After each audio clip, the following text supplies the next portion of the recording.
Tiferet of Malchut. And the whole week we're talking about Malchut, kingship, leadership, and so forth. The most important thing in any type of kingship or rulership or system is the hierarchy. If there's no hierarchy, nothing's going to work. Take any system now, especially a government, an army, a big company, has to have an hierarchy. If you're looking at an army, then there's the chief of staff, then there's the generals, and then underneath them the lower level generals. I don't know the names of all the ranks, and then it starts going down like a shape of a pyramid. The beauty of this is called Malchut. I mean, I'm calling it now a system, a government. This is called Malchut. Malchut comes from the word limloch, to have a kingdom. But nevertheless, what's the beauty in it? What's the Tiferet of Malchut? That there's harmony in this hierarchy. That all the levels, each level knows where they are, who they are.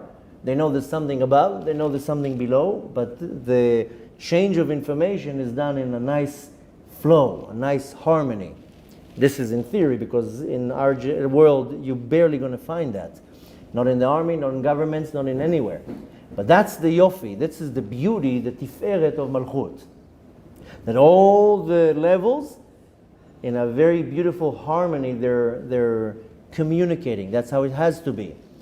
And not only that there's harmony, there's good connection. Everybody knows their place. This is Tiferet of Malchut. This is something we want to get to, because in our generation, in other generations too, you're not going to find that.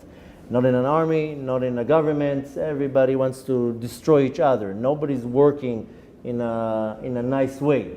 I'm sure you remember, even though the Torah is not necessarily going equivalent to the dates, but next week we're celebrating Shavuot, the giving of the Torah, but we read that a few months ago in Parashat Yitro.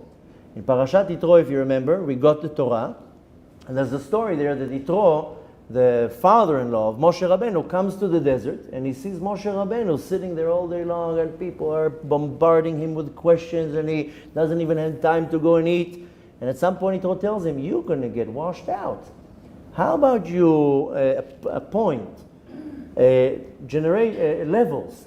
And there'll be the people who answer all the people, and what they don't know to answer, they'll escalate it to a higher level, and they don't know how to answer, they'll escalate it to the next level, and you'll be the top. Not everybody needs to come and ask you questions. Why don't you do Sarei Me'ot, Sarei Chamishim, Sarei Alafim? You're going to make like an hierarchy.